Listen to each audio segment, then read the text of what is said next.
మాట్లాడారు. Okay direct గారు one last question sir. డోగ్రాను మాకు ఇంట్రడ్యూస్ చేశారు. బేసికల్గా పెట్స్ లవర్స్ చాలామంది ఉన్నారు. ఈ మధ్య కాలంలో ఇర్రెస్పెక్టివ్ చూస్తున్నాం, డాగ్స్ సంబంధించి కొన్ని ఇష్యూస్ చూస్తున్నాం. యాక్చువల్లీ అశ్విన్ గారు ఆ క్యారెక్టర్లో ఆ ఎమోషన్స్ చూపిస్తున్నప్పుడు ఎవరైతే ఇర్రెస్పెక్ట్ చేస్తారో వాళ్ళకి మళ్ళీ రెస్పెక్ట్ పెరుగుద్ది, ఎస్పెషల్లీ డాగ్స్ సంబంధించి. ఆ నేమ్ కూడా చాలా క్యాచీగా ఉంది. అండ్ ఆ నేమ్ పెట్టడానికి రీజన్ ఏంటి? అలాగే పెట్స్ సంబంధించి మీకు ఏమైనా మెమరీ ఉంది, ఏమైనా ఎమోషన్ ఉందా, ఏమైనా చెప్తారా?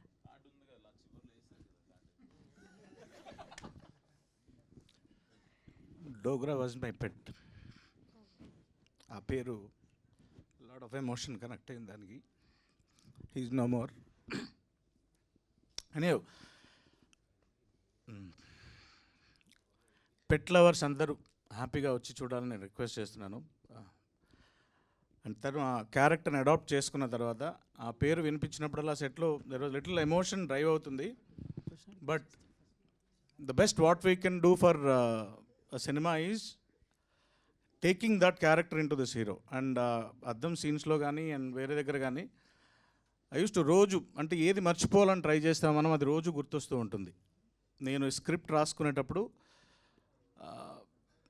చనిపోతుంది డోగ్రా అని రాసిన కరెక్ట్ 6 days తర్వాత వాడు చనిపోయాడు. నాకు ఏమవుతుందో అర్థం కాలేదు. ఒక ఇంట్లో వాతావరణం బాగాలేదు, వాడిని ఎంత మర్చిపోవాలనుకున్నా రోజు స్క్రిప్ట్లో ఆఫీస్లో ఏదో ఒక టైంలో ఎవరో ఒకళ్ళు ఆ డోగ్రా అనే పేరు వాడుతూనే ఉంటారనమాట. స్క్రిప్ట్లో రోజు ఫోటో పెట్టుంటాం. ఇట్ వాజ్ మెంటల్లీ చాలా స్ట్రెయిన్ అయిపోయిందనమాట నాకు రోజు. దాన్ని కొన్ని రోజుల తర్వాత అది అలవాటై ఎలాగైనా సరే ఆ పర్టికులర్ ఎమోషన్ని బాగా ట్రాన్స్ఫార్మ్ చేయగలిగితే సక్సెస్ అవుతుంది అనుకున్నాం. అండ్ ఆ ఎమోషన్ని థ్యాంక్ యూ అశ్విన్ గారు. ఆ డోగ్రా ఎమోషన్ని తీసుకొని ఆయన పోర్ట్రే చేసిన విధానం it was amazing. I request all the pet lovers specially, మీరు అమేజింగ్ ఒక్కసారి చూస్తే రెండోసారి కూడా వెళ్తారు. That kind of pet love మీకు కనిపిస్తుంది అందులో. We have used more than 52 dogs and dog episodes ఇవన్నీ మీరు వెళ్ళి చూడండి. I will not reveal all that. చూడండి, it will be amazing. 100% love you Dogra. మీ నుంచి కూడా we also love you Dogra. ఎక్కడున్నా అశ్విన్ అన్న ఒక్క సెకండ్ 200% ఈ సబ్జెక్టు తిన కాకుండా ఇంకో డైరెక్టర్ చేసి ఉండొచ్చు. బట్ ఈ డాగ్స్ మీద ఆ పట్టు కావచ్చు, తనకి ఆ డోగ్రా మీద ఉన్న లవ్ కావచ్చు, ఇప్పుడు తన మాట అనగానే షివరింగ్ అయిపోయి ఏడిపి వచ్చేసింది తనకి.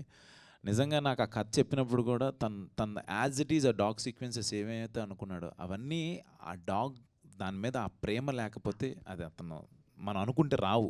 నిజంగా సూపర్ డార్లింగ్, నువ్వు అనుకున్నది చేసావు. ఆ లాస్ట్ సినిమా అంతా అవ్వగానే ఇందాడ మన ఎవరు అడిగారు ఇక్కడ ఇంకేదన్నా ఉంటే బాగుంటుందని, శివయ్యని చూపించేసాం. శివయ్యని చూపించే ముందు ఆ డోగ్రాకి ఆయన ఇచ్చిన ఒక కార్డు, ఒక చిన్న ఆయన ఇన్స్పైర్ అయ్యి చేసుకున్న కథ అది. రియల్లీ మీ యూనిక్ థాట్కి నేను ఎప్పుడు ఫ్యాన్ సార్. అది మీరు you did a great job. Yeah.